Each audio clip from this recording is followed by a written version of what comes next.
Now it's important when you're painting or finishing your cabinets to do the backs and the fronts. A, so they match. B, so when you peel the hinges off, you can see all the different pretty colors that everybody else painted and put the hinges on when they're wet. But also, so it gives a nice seal to the entire cabinet door. I'm sure a lot of you have cabinet doors that are warped or look a little funny. That's because they weren't sealed properly when they were painted at one point in their 100-year history. So we're going to take all the hinges off with our ratcheting screwdriver. And then what we want to do is we're going to take the hinges, and I always keep, when doing a job like this, all the Tupperware that you can't find the lids for, or that gets blasted in the microwave, I always like to hold on to it, because you take the little dry one, you put the screws in there. You take another one. Yes? We've got a question before we move forward. If the door has glass in it, yes, and you're starting this process, should you remove the glass before or just leave the glass in there? No, you leave the glass in there because, and we'll get to this in a little bit, we just need to tape it off with blue tape. And if you're worried about handling a door with glass in it, moving it around, you can use the tape to make a pattern on it that will actually support the glass while it's hanging in there. It's also good to check the back of the cabinet door that has the glass in it to make sure it's all the structural integrity around the glass. Generally, cabinets don't have glazing like a window, so it's going to be all wood, and it should still be sound unless it got wet, but that usually doesn't happen on a cabinet. But yeah, we can use tape to protect the glass, and when we're painting and stripping or doing whatever we end up doing. So getting back to... I do have a question about hardware. So the question... Okay, go ahead. So the hardware, if we are seeing it tough to open and close it, you're going to talk about maintenance, but is it easy to find replacement parts for our cabinets, like our hardware? Yeah. I mean, it depends. It depends on how old your cabinet hardware is. I mean, this stuff that I have right here from my house, which was probably a little more modern, which was probably replaced within the last 20 years. You can probably find something similar. But generally speaking, if you have something old, when you are refinishing your cabinetry, it's probably a good time to replace all the hardware. If you have a handful of them that are broken or missing, or even the poles, if they're missing, then go for a completely new look and replace it all. Great, thank you. So what I do though, is I take my other Tupperware, I have a mixture of just mild detergent and warm water, and I throw all my hinges in there. No need to throw the screws in there. Keep the screws separate, but keep the screws. If you're getting new hardware, planning on getting new hardware, then don't worry about this. Just get rid of the old stuff. So there's also a cabinet pull on the other side of this. So I'm going to flip this over. It's also good to keep a couple rags in your back pocket. Use the ratcheting screwdriver and pull the little knob off here. Put the screw in the screw Tupperware, put the pole in my mild detergent. Now a lot of the hinges, you can see there's like dust and stuff, especially if you have a fan in your kitchen. A lot of the dust will get caught inside the hinges where you normally, even if you keep the cleanest kitchen in the world, you won't be able to clean behind the hinge. So that's why I like to wash this first. So generally, I just let it soak for a little bit. And then one good tool to have for this project too is just a little wire brush. because then if you have something that has sloppy paint on it, you can usually scrape it off with a wire brush. The dust will come out without harming the finish on the hardware. Just really gently clean all your hinges and your little pulls, because little kids' hands make pulls really dirty and greasy. But yeah, so soaking those, we'll get them nice and clean. And then what I like to do, after they soak for a little bit, take a dish towel. Just like if you were drying dishes after dinner, lay your hardware out on there. Let it air dry for a little bit.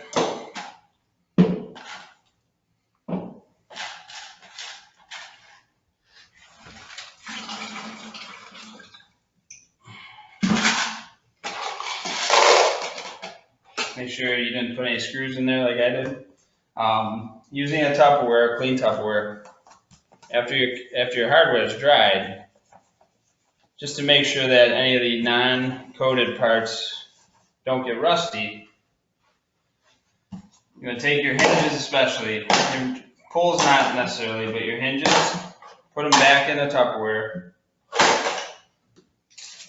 Take a can of WD-40 or any kind of lubricant, safety glasses, and just give them a good spray.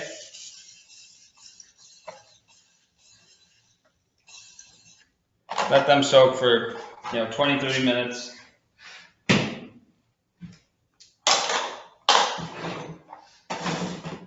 And then wipe them down before you go to reinstall them. And that'll keep them moving. And if you have anything that might have been sticking a little bit, that'll definitely help loosen it up. So, now that we got the hinges off, there's a couple little felt pads that soften the close. Usually you can just pick them off like this. If they're a little tougher, you can use like a glue gun or something, but one of the best tools for this project too is a 5-in-1 scraper. They call it a 5-in-1 because it has 5 uses in one. So we'll be using this a lot, but it's great for using the flat edge. Just popping, scraping off this little sticky piece of felt that was softening the closing of the door, which you'll want to replace anyways, eventually. Hey, so. Matt.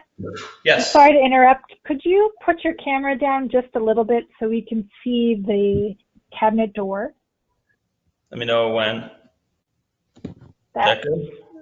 That's better. Yes, thank you. Okay. So here's the door. I've removed all the hardware. No hardware. I removed the felt tabs.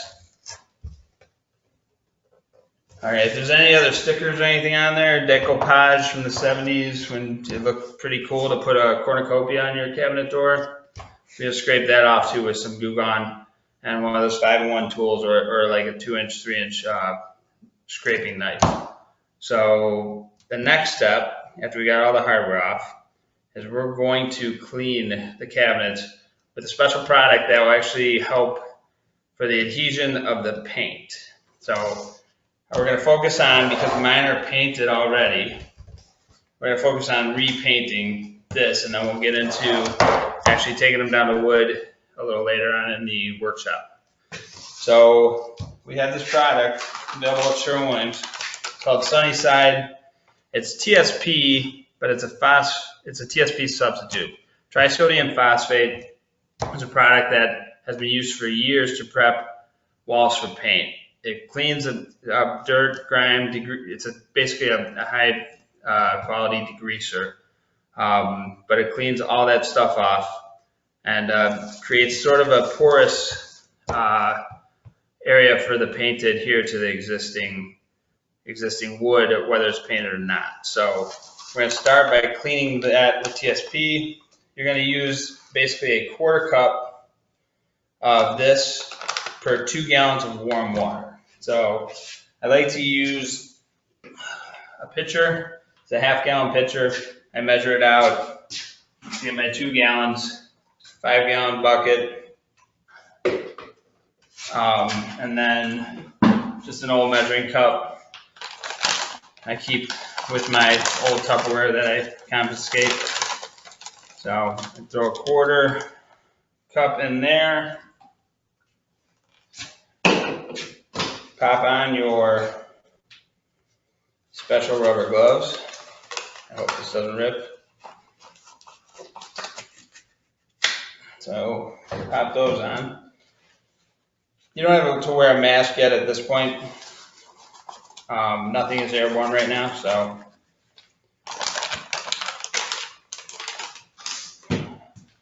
I like to use, when I'm using TSP, I like to use a Scotch-Brite pad, because a lot of times swiping it down with a rag won't really do the trick. So I gently mix the mixture in the bucket and just remove the surface dirt and grime from the door. So I got my Scotch-Brite, I got my door, flip it over here. Especially concentrating around, if you can see, right where the cabinet pull was there, there's a bunch of dirt. There's a bunch of dirt along here. So anytime you leave grease or dirt on the cabinet, on anything you paint, whether it's a wall, a piece of canvas, or anything, you're going to limit the adhesion quality of the paint you're putting on. So, and you'd be amazed. I mean, I think I keep a pretty clean house, but you'd be amazed at the quantity at all the dust I saw when I finally climbed up there and pulled these down. So make sure you get all around, all 4 corners, all edges, and then you can also use our handy wire brush to get inside any ledges or decorative moldings that's on the cabinet. If you have a glass door, use a toothbrush or something softer to clean that area first. So I got that. So now it's not, you don't have to rinse it off. What you want to do is you want to wipe it down with a clean rag.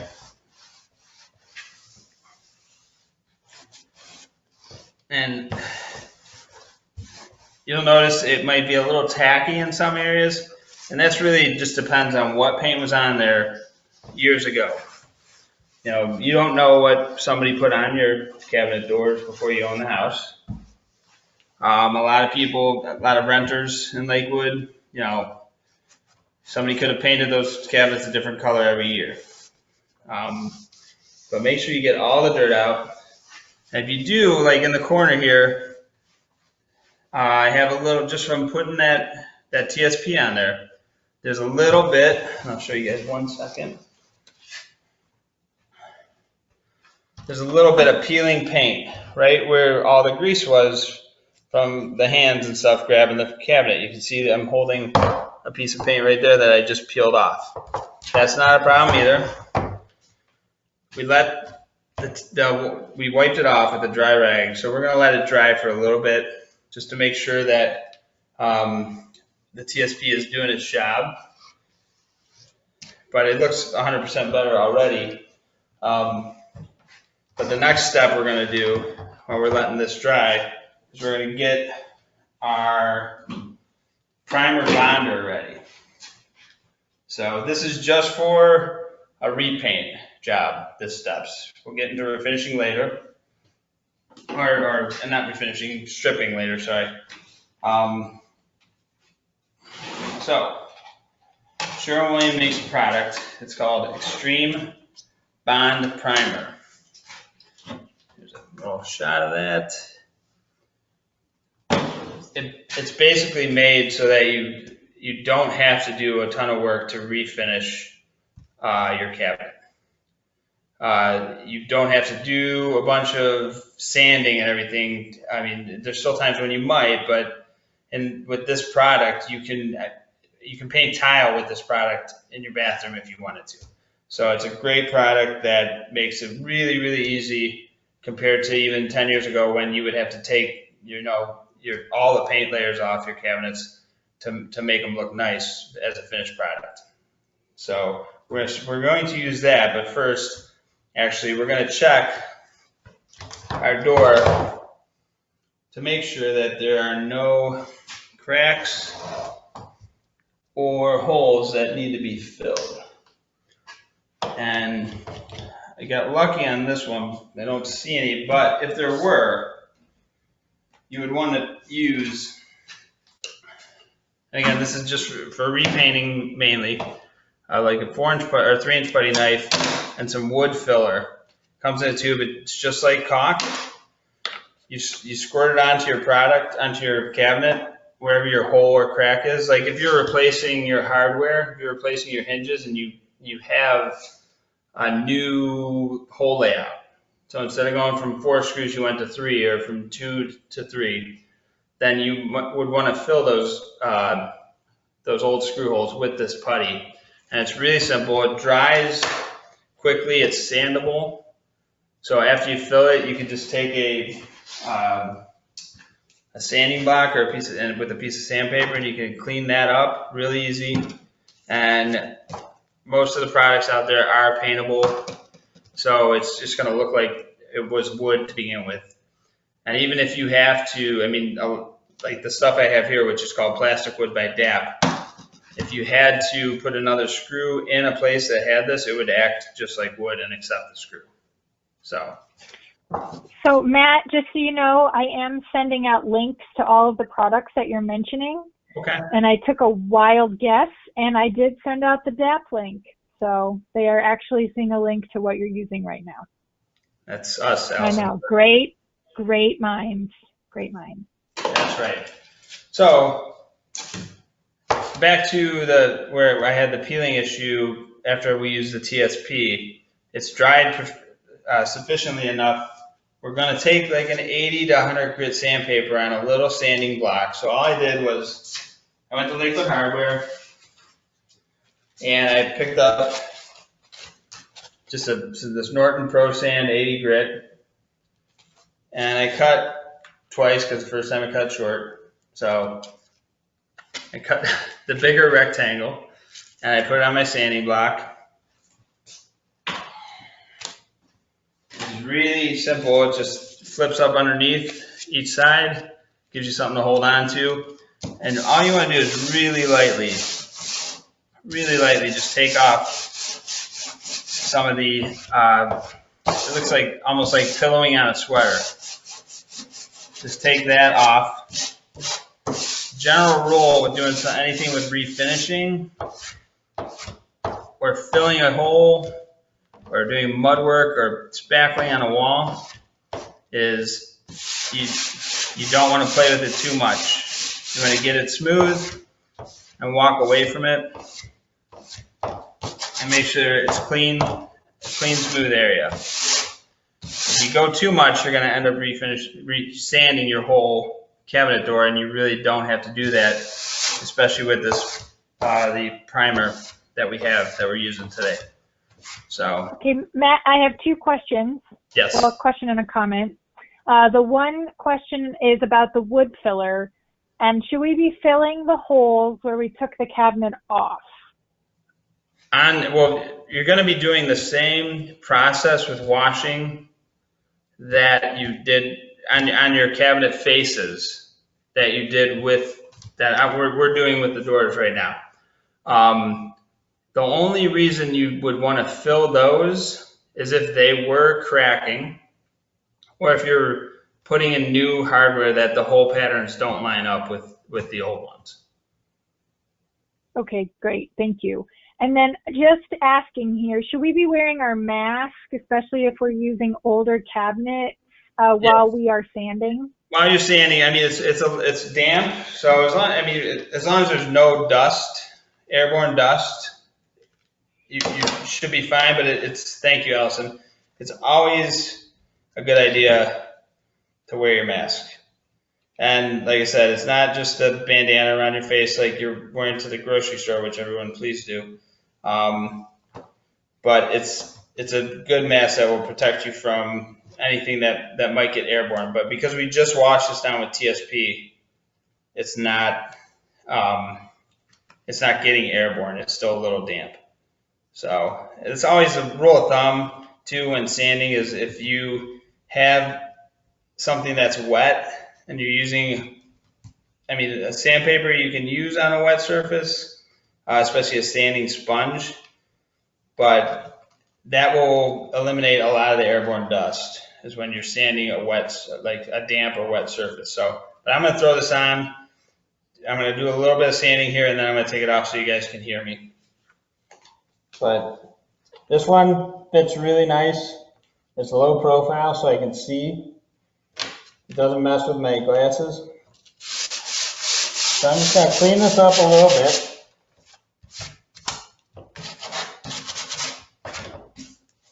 Get all the edges.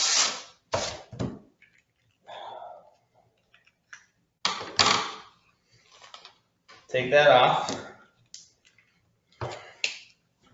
And then another good tool, almost a necessity, when doing something in your house, and even you can even get a nice little small one, 5 gallon, is a shop vac.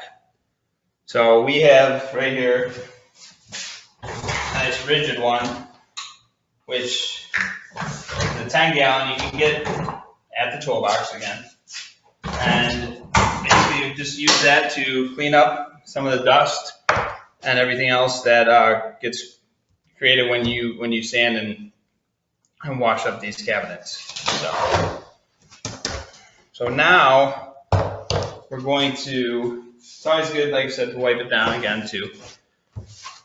Now we're going to use the primer. Since we're all cleaned up, you want to make sure that, again, there's no dirt whatsoever, because that's going to make your paint peel if there's any grease or any dirt.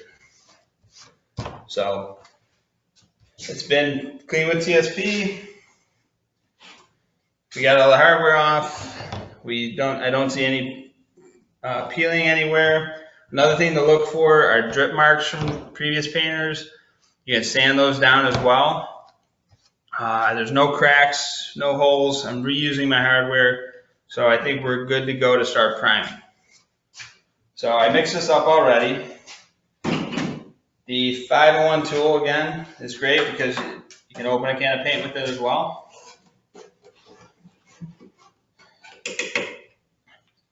The primer, you can use a roller or a brush. I'm going to use a brush because I have a lot of edges right here to get into. So on the priming part and my first coat of paint, I'm going to use a brush. And my second coat of actual finish paint, I'm going to use a roller and touch it up with a brush. So all you want to do, take a little bit of the primer and just even strokes with the grain of the wood. If you can't see the grain of the wood because it's been painted so many times, then just do it along the lines of the cabinet. So, and it's the primer, and this, like I said, this primer is a bonding primer, so it's basically creating a surface that the paint you're using will adhere to. It's a lot of times too, and I had a major problem when I tried to paint a bathroom once that had oil-based paint on the wall, and I used water-based paint to paint the bathroom, and it just started peeling off and peeling off and peeling off. This primer will adhere to pretty much anything so that you can paint over it. It almost creates a seal to some effect. So, and you don't need a lot. And this is white. So again, this is if you're planning on painting, not staining. So covers real nice. I got lucky because my cabinets were a creamy white-ish kitchen grease color. So So, but make sure you fill in every little corner and coat it well with the primer. The primer takes about an hour to dry before you can coat it with your finished product.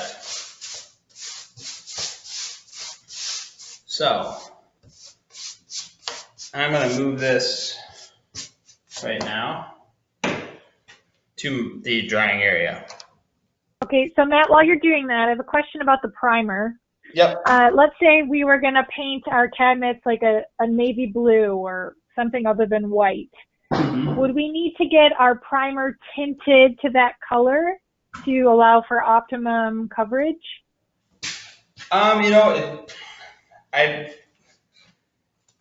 You probably just have to do more coats, but that would be wherever you purchase the primer, and like I said, this is from Sherwin-Williams, they would probably be able to tell you, because I would purchase the same paint at the same store you're purchasing the primer. So if you purchase blue paint at Sherwin-Williams to be your finish coat, then and you're buying this primer, I would ask them there, should I get the primer tinted as well?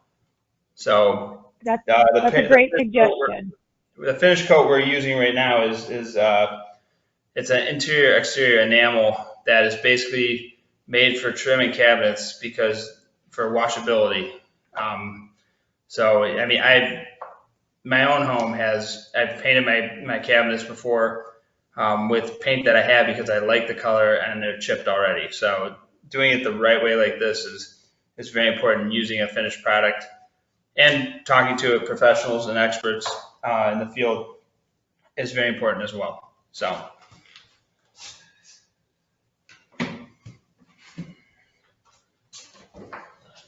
after this is a piece I have prepped already. And how do you know that it's dry and ready to go? Yeah, you'll tell by the touch, and I mean, if you read the back of the can, depending on humidity and temperature, usually if it's under 70 degrees and relative humidity, the manufacturer says it should be ready to recoat or finish in an hour. If you touch it and it's sticky, don't paint it. If you touch it and it's not sticky, then you're good to go. So yeah, I mean, I painted this one a couple hours ago, waited an hour, and then painted it with a finish coat, and it looks great. So, but what we're going to do now is I'm going to I painted this with a finish coat already, just so I was able to show you guys the difference. I'm going to put another finish coat on this using a roller because like I said before, you want to do the brush first just so you get in all the corners, and then roll it so you get a more smooth finish, and then touch up with a brush. So we're using... When you're rolling, could you make your camera go down a little further so we can see the beautiful look of the roller? Oh, of course. Thank you. So I'm using, it's a urethane trim enamel from Sherwin. It's white. It's a satin finish, interior, exterior. And like I said, it's good. It's the best thing for cabinets because you can wash it easily without messing up the finish.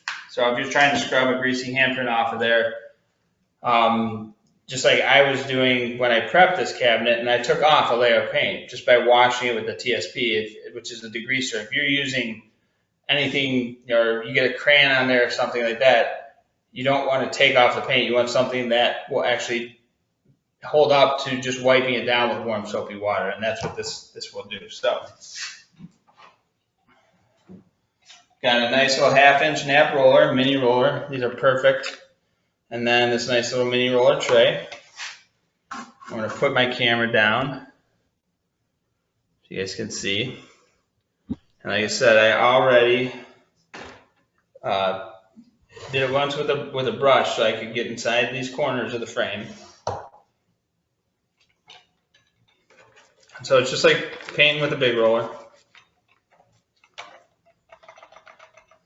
You just want to go right along And if you have there's a molded trim here, you can use the roller right on that. The 1/2 inch nap on the roller will fill everything. So I'm just gonna finish that up. This is like a shaker style cabinet, so it's basically a picture frame.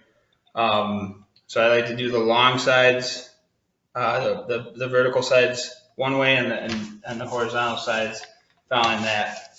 It keeps the lines clean and keeps the grains sort of in line with each other, so you don't have a lot of smearing. But using this roller works great for keeping everything pretty even.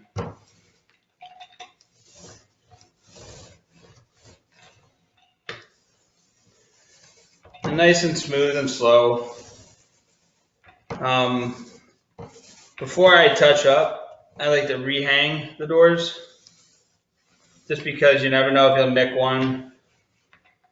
And then your kitchen lighting is going to be different than your outdoor lighting, or wherever you're doing these, most likely. And even if you're doing it flat, compared to, I'm going to move you guys up here a second. If you're working in a flat surface as opposed to working on a vertical surface, there's going to be differences with the lighting and stuff you'll miss, especially if you do like 10 cabinet doors all in white. Everything you see is going to be white. So you're going to what I would do is hang them back up, go to bed. The next day, wake up, take a look at them in different light, morning light, evening light, afternoon light, and you'll see where you missed little tiny spots here and there. That's when you take your brush and you just take a little bit of the paint and you just touch up wherever you feel you missed. So yeah, so I mean, if I can, hold on one second, let me get this one out of the way.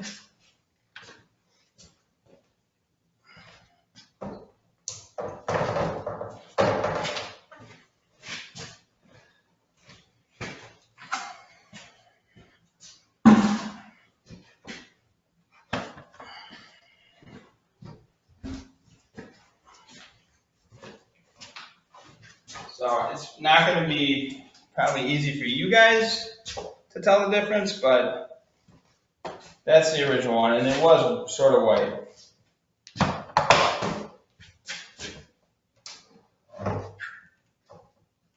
And this is the one that we just painted. So I don't know if you can see that this one is a little whiter and cleaner than the other one. I can see it. It looks definitely a lot cleaner. So yeah, I mean, it's not, with the products that are available, it's really, really, really simple to be able to do your cabinets and make them look really nice, especially old cabinets. I mean, I think mine are original, so they've been painted forever and they look amazing right now that I've been involved with this project and use the right product to repaint them.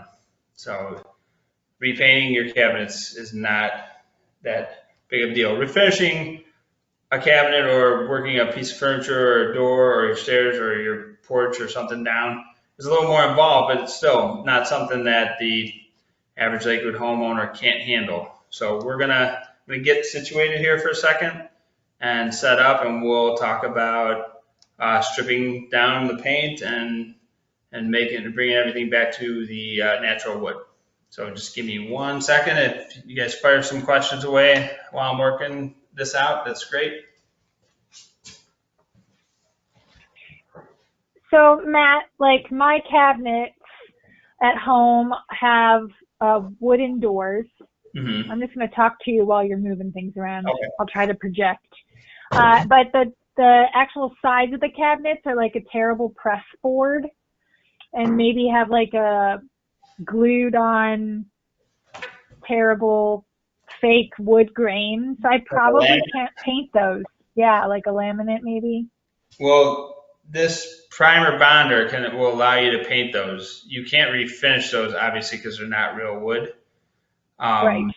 But yeah, the primer bonder that we're using today will allow you to repaint those. I mean, you can repaint tile, plastic, glass with this. It basically creates a finish on 90% of material so that you can put a paint over that material without it bubbling or reacting or ruining the material. That's great. Yeah, I think this is a newer product from Sherwin-Williams. I think it just came out relatively recently. Yeah, I believe so. But yeah, I mean, I wish I would have had it years ago. So I'm just gonna it's gonna get a little loud. Always seal your paint. Hammer it down. It helps to. Sorry. I always put a hole in the rim of my paint can. So like if I'm scraping the brush, the extra paint will go down in. Do you do that? Good idea. I put a towel on top when I'm closing the can so that any paint in the rim does not splatter on your belly. Or your shirt. I've fallen prey to that many a time. So I'm going to get rid of those.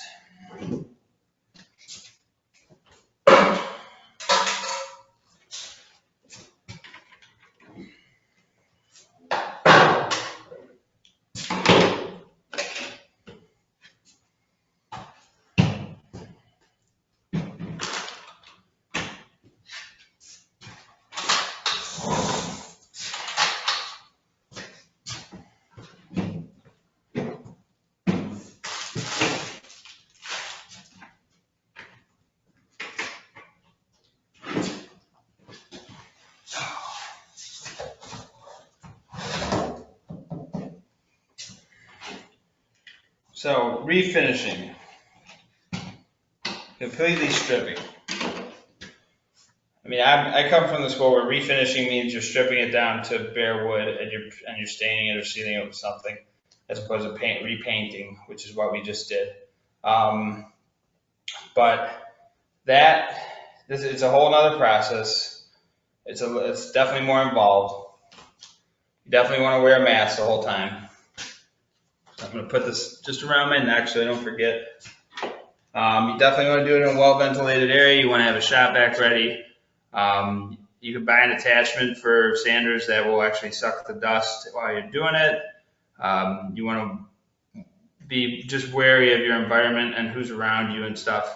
If you're sanding anything in an older home that involves paint, because of the lead that was used years ago. So I just want to mention before you move that you can buy a test kit, a test strip, either at Lakewood Hardware or a big box store, that you can test the paint before you sand it down. Just to let you know, there are a lot of false positives with those, but that's okay. We want to act safely with them, but they are available and you should use them, or just presume that the paint is lead-based paint before you do anything, because you want to protect yourself and your family. So, and also, I mean, one of my favorite products for doing this kind of work, which eliminates a lot of sanding, is a paint stripper, especially this citrus strip. It's a low odor stripping gel, and I love it because you can use it.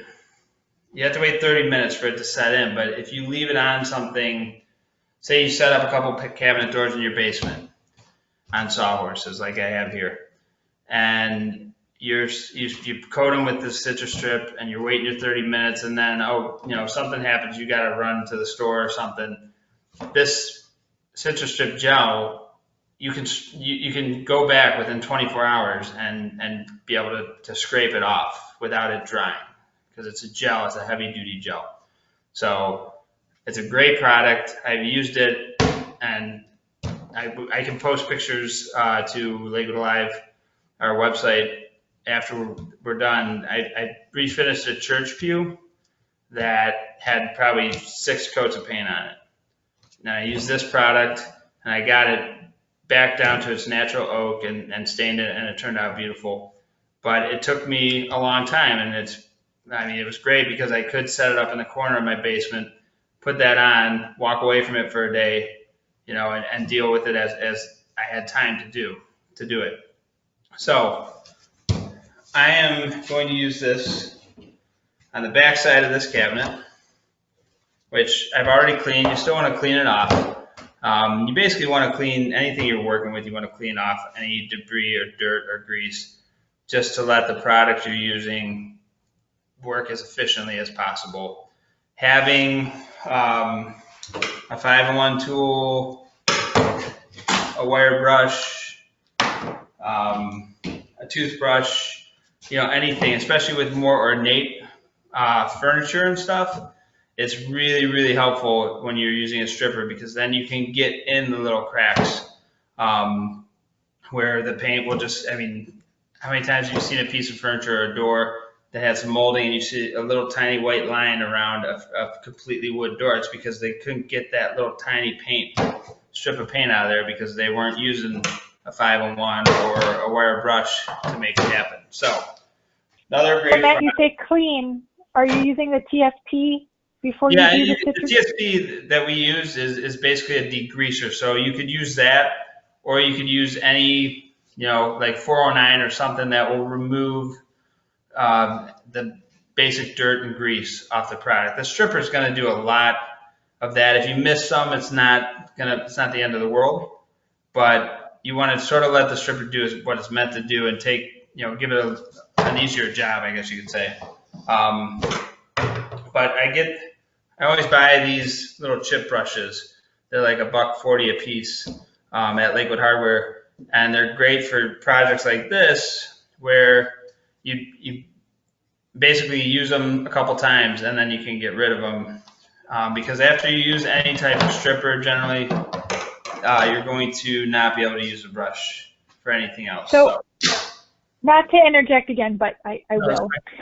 So I'm doing a chair of mine, a rocking chair, and I'm using the citrus strip. Mm-hmm. And I bought the foam brushes, you know, the little tipped foam ones instead of a bristle brush like you just had, and it eats it. So don't buy the foam kind because it will destroy it quickly. Yeah, I mean, I could only use it for 10 minutes. Yeah, this is just a standard. That's why I would say get a cheaper one. And if you're using something that's a stronger stripper, that's not like the citrus strip or something more that has more chemicals in it, you read the manufacturer's suggestion for what. Some of them require squeegees because they're that strong. But with citrus strip, which is not that strong, but it's still very effective, this chip brush, this simple standard bristle brush, it works fine for something like this. Yeah, don't buy the foam. Don't be like Allison and buy the foam. So again, I like to save Tupperware from restaurants, whatever, to use in projects like this. Make sure that Tupperware is clean. I just noticed that there's some dog hair inside of this, so I'm gonna wipe that out. And then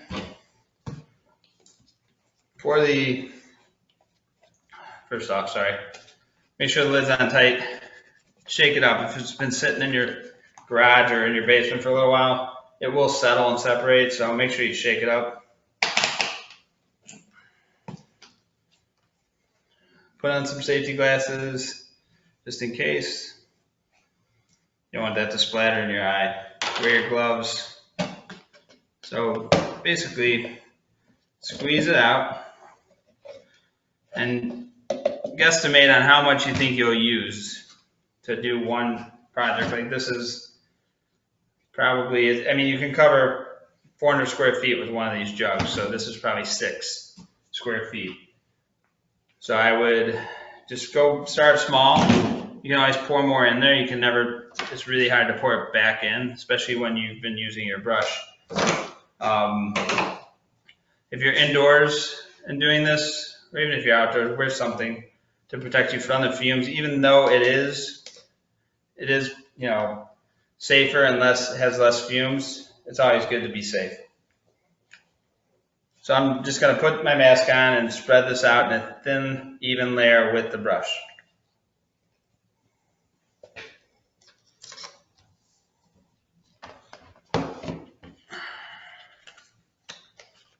Move you guys down, you can see.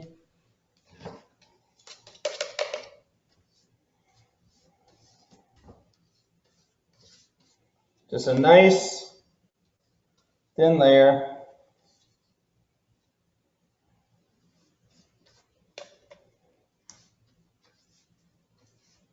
Now, if you're impatient like me, and I want to like load a bunch on there, I probably should not do that, right? I should follow the instructions and just put a light layer. Well, you're wasting product if you put too much on there. So you only need a little bit to do the job. And it depends on how much paint you have on there as well. You might actually have to you might scrape it off and have to put another coat on to get the second layer. When I did the church view, there were 6 layers, so I probably put on 3 coats at different times. But 1 coat, thin coat, is all you need to get that top layer off. If you need to reapply after you scrape that first layer, then you reapply. Great.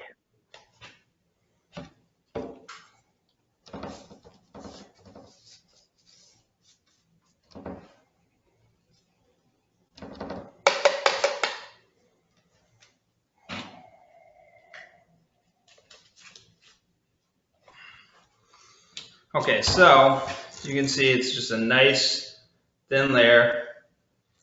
That's going to need to sit for at least 30 minutes before we can scrape it. So I've already done one other section of this same door earlier today where I was able to scrape it off. You'll see it actually will start to bubble. The paint, basically it eats into the tiny, tiny little pores of the paint, and it creates a gap underneath the paint, and it creates air underneath the paint and pushes it up. So it'll start to bubble, and then you can just take a regular scraper and start to scrape it off real gently. You don't want to scrape too hard because then you can gouge the wood and you'll have to repair more wood. So let it sit, be patient. You only need a little bit. After you do the first coat, you'll become a pro. My theory on everything I do is always start with the corner or the back where you won't be able to see it. And that'll be like your little test spot. So you'll know exactly what you're dealing with when you get to the important parts that you'll see every day in the front. Earlier today, I applied 2 coats of this citrus strip to this cabinet. There was a lovely green, like a lime green underneath the white. And with just scraping it, I was able to achieve and get back to that wood. So that was like I said, just waiting 30 minutes and just scraping off the citrus strip with a regular scraper like that. Now, Matt, will you be talking about a heat gun at all, or can I interject and ask about a heat gun at this time? No, yeah, that's a good interjection. Heat guns are great because they are a way to remove paint without creating dust. You still would need to wear a mask and goggles. But yeah, Allison, you would probably be best to tell me what temperature it needs to be. I think it's 1500 degrees for lead. I'm not sure, but I know the heat gun that we have at the toolbox has a temperature, a thermometer on it, so you can see exactly how hot the heat is that's coming out of the heat gun. But that's a great way to create, a dust-free environment for removing paint as compared to sanding or even scraping and chipping paint away. Right, and so you would just want to make sure that you are just taking your safety precautions with anything. A typical heat gun, the average one that you could purchase would be fine, but you do have to take your safety precautions when using it to protect yourself. Now, is there like a certain situation where you shouldn't use a heat gun, or it doesn't matter how many layers you have, you could go ahead and use a heat gun? In my personal experience, I would start with a stripper, and I guess if you I mean, it all depends really on what type of paint was used, how many layers there were. Um, you could start with a heat gun and then the stripper works better, or you can start with a stripper and the heat gun works better. Uh, Experiment on the, like I said, on a spot where it won't be seen, you know, or you could easily fix something if you scrape too hard. But yeah, I would just play around because you never know what somebody else did, and especially if you're in an older home. I wouldn't Yeah, usually. Go ahead. I'm sorry. I would say that I would just do what's more comfortable. The citrus strip works so well, and I find it a lot easier than holding the heat gun and heating and scraping and heating and scraping. And it's something you can walk away from too and do something else, you know, if you needed to. You get to coat this whole door, you know, clean up, go make lunch, watch a show, come back in 2 hours and scrape it off. So it's definitely a great product. It's very easy to use. So yeah, and if I were to pick something, I would pick the stripper over the heat gun for sure. Great, thank you. So, all right, so I waited half an hour and I got down to bare wood with the citrus strip. There's a little bit of paint residue. Sometimes you're going to get that, especially if you have joints in the cabinet or in furniture, or like I said, you have sort of an ornate molding or anything decorative, where you're going to have to put on a little more citrus strip, use a wire brush, and actually get in there really well to clean out that paint. If you have a flat surface, we have a couple different sanding options at the toolbox. The orbital sander is great. Again, this is only, I mean, if you're using a powered tool, it's for something that's not decorative at all, because you can damage things with the power tool. If you're doing your porch stairs or something, or your deck, or your porch floor, like a big belt sander is great. That's the right tool for that job after you strip it down with a chemical stripper. I'd be wary of using the chemical strippers though outdoors without spreading like a tarp to cover any plants, and making sure you catch all or any chemical runoff. So when you clean this, after you're done scraping everything, I would definitely take your sanding block, put on your mask and your goggles, and then you can easily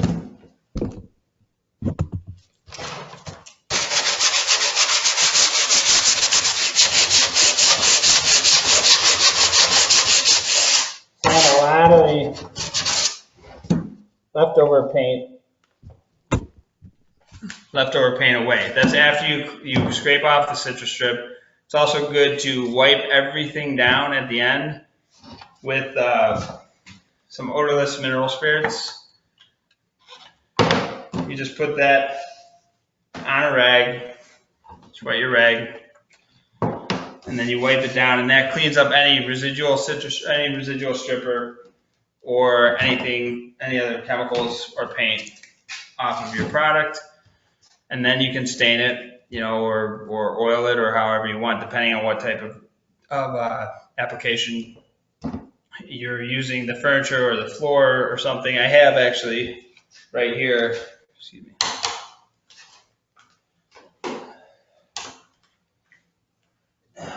This piece that I did years ago, this side is actually was the roof of my porch. And that's after I just used a citrus strip and sanded it lightly down. I was able to stain it back to how it naturally looked. So, which turned out. Now, did you use the 80 grit there when you were sanding? Was it the 80 grit again, or did you use a lighter grit? I use the 80 grit when I'm stripping. I would use the 80 grit to take off the paint. But if you're doing a piece of furniture, I would work your way down as you go to or work your way up as far as grit goes, because it gets smaller, the smaller grit or the softer grit as you go up. So if you start with an 80 grit, to remove the paint, then you want to go 100, 120, 150, so that when you stain it, you don't see a lot of the sanding lines in the wood. Great, thank you.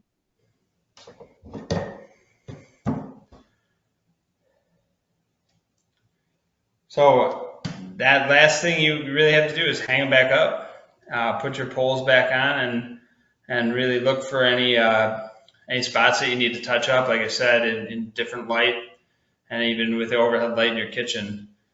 Make sure you obviously treat your cabinet facing the same way we did the painting project, or if you wanted to refinish them.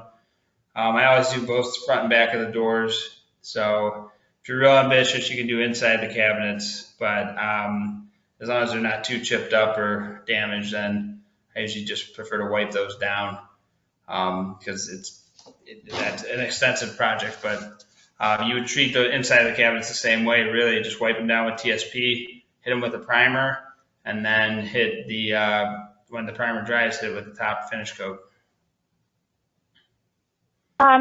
So if we could, I'm going to ask you a question, and then if we could kind of talk about stains and maybe how you stain something and what kind of products, how do you stain? Do you use a rag, stuff like that? But the question that I have, so someone is looking to strip their staircase. Okay. What kind of precautions should they take when doing that? So are they covering the walls? Do they need to really protect, or there's not a lot of splatter on citrus strips? So no, it's a gel, so that's what's good. But yeah, I would any spot you would get near finished paint, then anything you don't want stripped, I would use a couple layers of painter's tape, or visqueen plastic sheeting. I would just cover anything that you don't want, that you're not stripping, basically. So if you're doing stripping like your trim in your living room, or you're trying to get it back to woodwork, I would put it on the floor and on the wall and just coat the trim with the citrus strip. And it's great because it doesn't run. It's so thick, and if you coat it lightly, if you throw on a lot of it, it's going to drip down. But if you coat it lightly and use it as it's intended to be used, then it creates a thin layer that will take off just what's on there. But I would cover your floors or your walls just in case, or tape them off, just to be safe in case when you are using your brush, in case you miss or you splatter or something like that. But generally speaking, it's a great product that doesn't move or sag or drip when you put it on even a vertical surface. Great, thank you. So if we could talk about staining for a moment. I know you do a lot of furniture, you build a ton of furniture. I'm sure that's a different application than if you were going to be doing floors. Obviously, we're not talking about floors, that's the next workshop. But, how is the best way to apply stain to your cabinets or your furniture?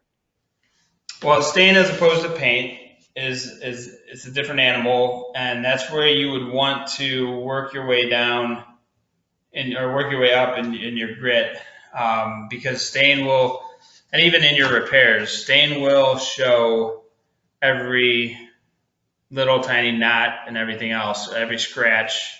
It's great because it can give it some character. I mean, I've had boards that I've pulled out of houses, floor joists that I made into a bar, and we took them down to a certain level when we were sanding them because we wanted to see the old nail holes and those screw holes and stuff. And the stain, when we stained it with like a mahogany stain, it really, really brought out the character of that wood, because that's what they were going for. If you're looking for something that has character but in a more traditional sense, then yeah, you want to start with like an 80 to take the paint off, and you want to work your all the way up to like a 220 even, as far as grit goes, just to make sure that you can't see, especially if you're using an orbital sander or you're sanding by hand, because if you go against the grain a little bit, you're going to see those. It'll look like little scratches, and it might not be, robustly visible, but you'll still see it if you don't take that down. Always go with the grain and work your way up to like a 220 as far as your grit goes before you put the stain on.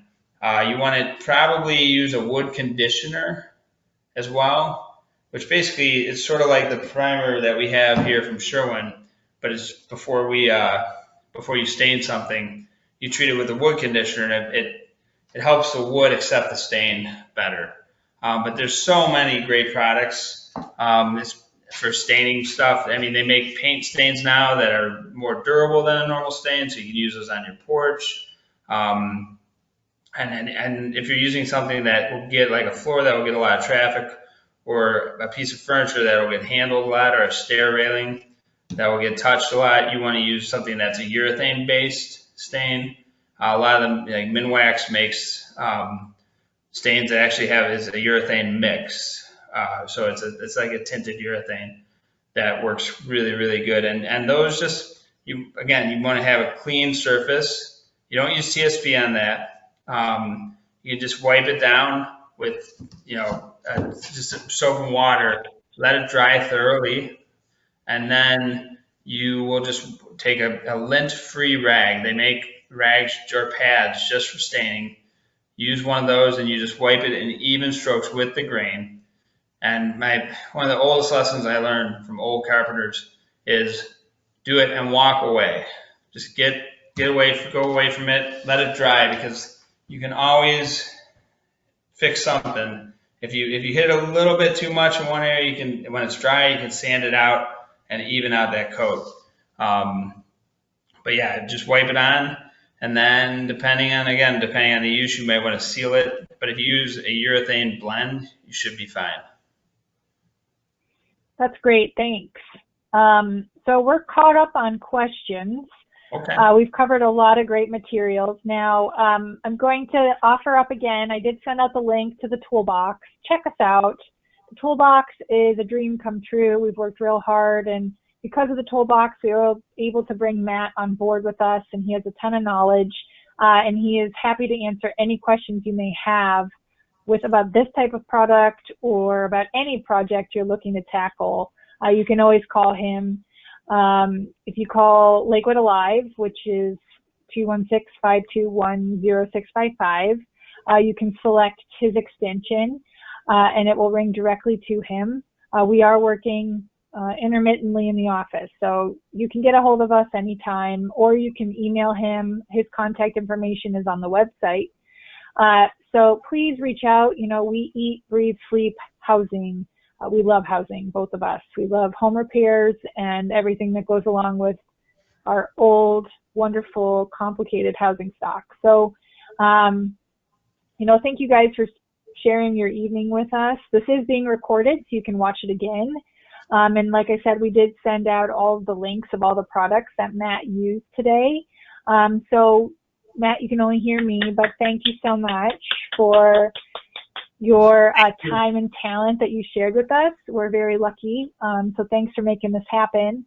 We are going to be having our next workshop. We always take the month of August off, but when I planned the schedule, it was pre-COVID. So we might add in a workshop. Matt and I will talk and see if maybe we want to add something in August. But we will be doing our next workshop on floor painting prep and techniques. And I was inspired watching one of those terrible HGTV shows where they make everything happen in 30 minutes. But these folks had a linoleum floor that they couldn't afford to replace, and so they painted it with some cool patterns. And that kind of inspired me to think about different ways that we can really jazz up our floors on a budget. And that could also include sanding and refinishing. So we'll be talking about all different ways to jazz up our floors on a budget while we're trapped in our houses, wearing our masks when we're going out, and staying home and staying safe.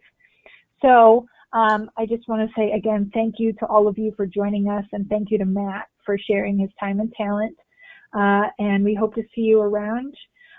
Give us a call, and then we hope to see you on September 10th for our next Knowing Your Home workshop. So thank you so much. Anything you want to add, Matt, before we say goodnight? No, thanks. I mean, this was my first one, so you guys went easy on me. I appreciate that. Oh, I was really hoping for some toughies, but oh well. All right. Well, thank you, everyone. Thanks again, Matt. And I hope you guys have a wonderful evening and stay safe. All right. Good night.